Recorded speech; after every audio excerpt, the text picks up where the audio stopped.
Good morning dear students. प्रिय विद्यार्थियों, आज जो हम टॉपिक कर रहे हैं वो है कि तृतीयक अक्षेत्र अन्य क्षेत्रों से कैसे अलग हैं। उदाहरण सहित इसकी व्याख्या करो, या हम इसको ऐसे भी कह सकते हैं कि आर्थिक गतिविधियां रोजगार की परिस्थितियों के आधार पर कैसे वर्गीकृत की जाती हैं। ये आपको पहले बताया जा चुका है कि 3 प्रकार के क्षेत्र होते हैं: प्राथमिक क्षेत्र, द्वितीयक क्षेत्र और तृतीयक क्षेत्र। यानी प्राथमिक क्षेत्र कौन से होते हैं?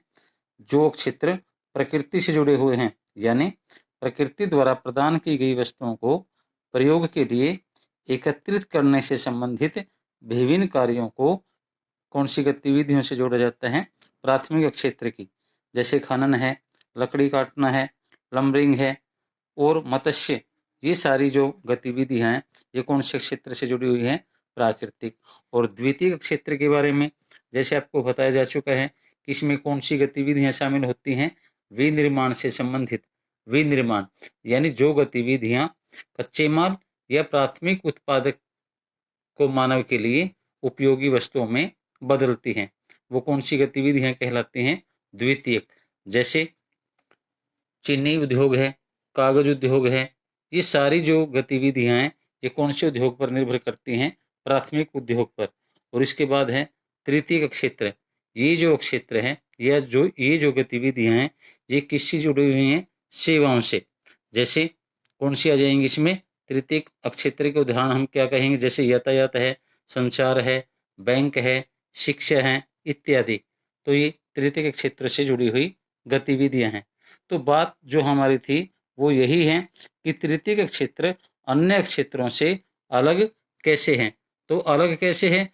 जो तृतीयक क्षेत्र होता है उसमें वस्तुओं का ही नहीं बल्कि सेवाओं का भी निर्माण किया जाता है। और एक बात हमें ध्यान रखनी चाहिए कि राष्ट्रीय आय का मुख्य आधार यह तृतीयक क्षेत्र ही है। बेशक से जो प्राथमिक क्षेत्र है यानी जो रोजगार का मुख्य आधार है वो अब भी किससे जुड़े हुए हैं? कृषि से या प्राथमिक क्षेत्र से। लेकिन जो तृतीयक क्षेत्र है वो राष्ट्रीय आय का आधार है, इसलिए जो तृतीयक क्षेत्र है वो बाकी अन्य क्षेत्रों से क्या है? अलग है। तो आगे जैसे आपसे पूछा जा सकता है कि भारत में सेवा क्षेत्र में 2 विभिन्न प्रकार के लोग नियोजित हैं, क्या आप इस कथन से सहमत हैं? तो आपको पता है कि जितने भी देश हैं, ये इस बात को कह लीजिए लगभग सभी देशों में आरंभ में प्राथमिक क्षेत्र ही सबसे महत्वपूर्ण था। इसमें समाज के लगभग सभी लोग, जैसे किसान हैं, पशुपालन करने वाले हैं, मछली पकड़ने वाले हैं, शहद इकट्ठा करने वाले, तो इस तरह के सभी वर्ग इससे जुड़े हुए थे। लेकिन समय बदलता गया, समय के साथ साथ लोगों ने छोटे मोटे उद्योग स्थापित कर लिए या उनका निर्माण करना शुरू कर दिया। इस प्रकार द्वितीयक क्षेत्र में क्या होने लग गया? उत्पादन होने लग गया। तब अनेक वर्कशॉप और कारखाने स्थापित होने लगे। रुई का प्रयोग करके मनुष्य ने क्या शुरू कर दिया? कपड़ा बनाना शुरू कर दिया, जिससे उसे पहले से कई गुना लाभ प्राप्त होने लगा।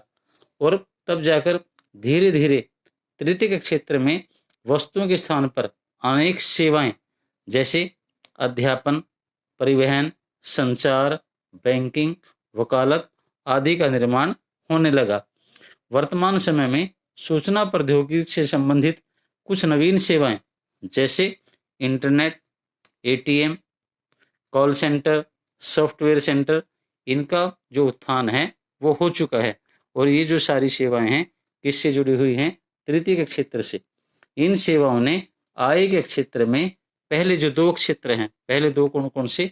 प्राथमिक और द्वितीयक क्षेत्र, उन क्षेत्रों को तृतीयक क्षेत्र ने काफी पीछे छोड़ दिया है। क्योंकि हम पहले टॉपिक में भी बात कर चुके हैं कि जो तृतीयक क्षेत्र है वो राष्ट्रीय आय में अपनी महत्वपूर्ण भूमिका निभा रहा है।